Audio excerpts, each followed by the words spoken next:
Hello, microphone check 1 2 1 2. Hello and welcome to Atomic Movie Reviews Film Society. I'm your host, Atomicon Rex. Here we discuss films that have a narrative background in aliens, ghosts, robots, and monsters. So without further ado, let's just jump into it. So I rented a movie called A Violent Nature. I basically heard it was a Friday the 13th clone, but it was pretty good, so I rented it. I'm pretty sure it was off Amazon. I got it for like $4.99. It wasn't a bad deal. I'm not sure who the director is, and I'm not sure who any of the main actors are. I think I may have recognized one, but I'm not sure. So did I have any plot predictions? No. I know it was the Friday the 13th clone. That's kind of all I knew. Genre, I would say horror, kind of slash video game movie, because it's kind of played like that, but it's not. But the visual cues are kind of played as a video game.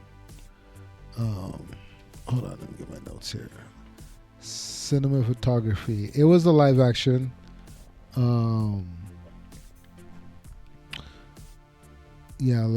Original work. I'm gonna have to say it really is a Friday the 13th clone from that franchise.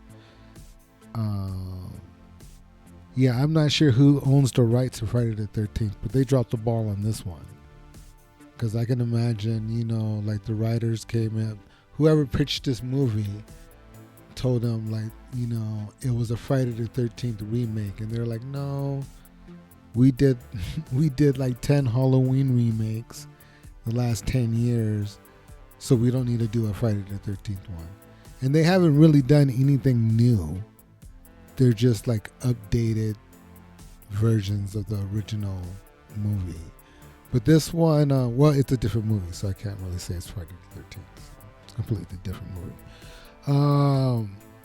All the effects look pretty practical. I couldn't really see or tell any CGI. I'm sure there was.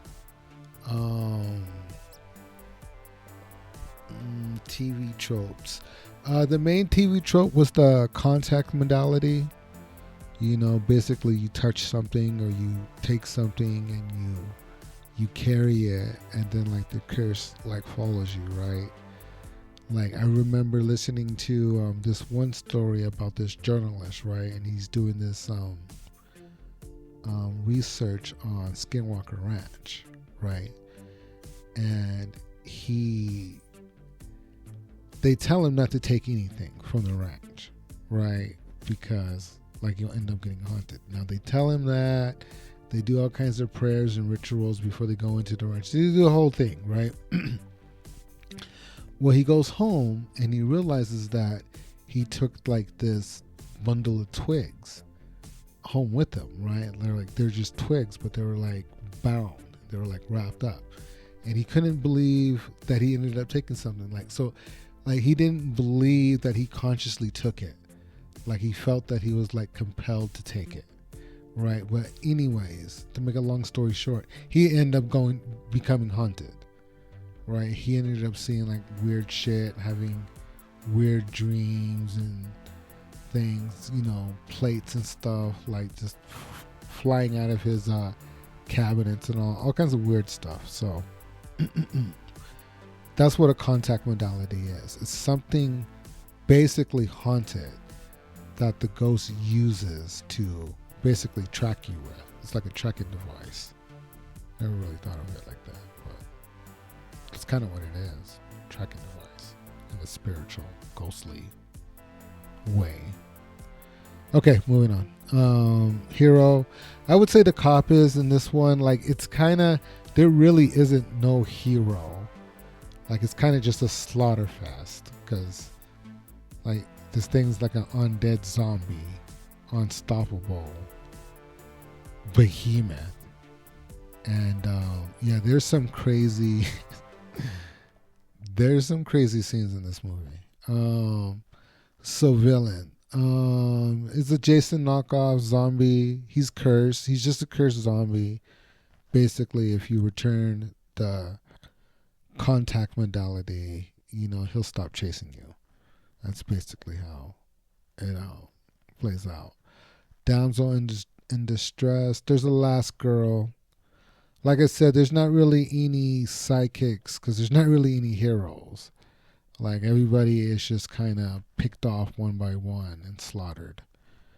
And then when they do try to fight back, it's not a really good fight at all. It's not a fight at all. Um, what else?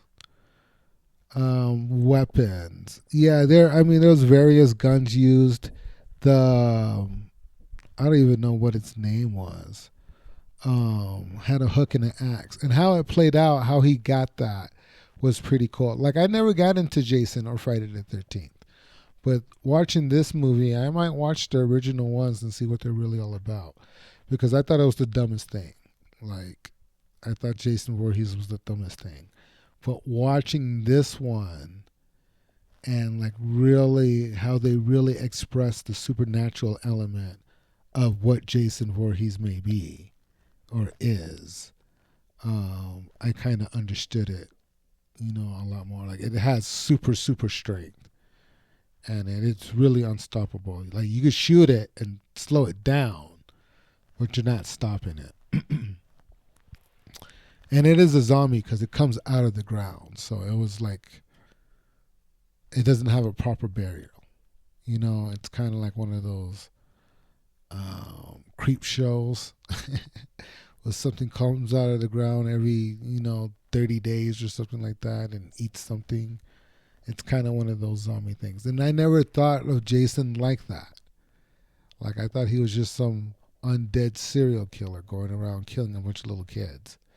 I never thought of him as a curse, and that the kids are cursed, and that's why they're getting killed. You know what I mean? Like, okay, mode of transportation. At the end, there's a truck. You know what I mean when I see it. When you see it, locality, deep woods. What else do we have? Acting. Did the acting seem believable? Yeah. Nobody took me out of it. Everyone pretty brought their A game to it. What else? What was the cultural impact of the movie? Like I said, it's another video game type-esque movie. Like there's no way you're not gonna see that. So like my prediction is coming true. Most of the movies that Hollywood doing is video game movies or remaking old movies to look like video games. Same difference if you ask me.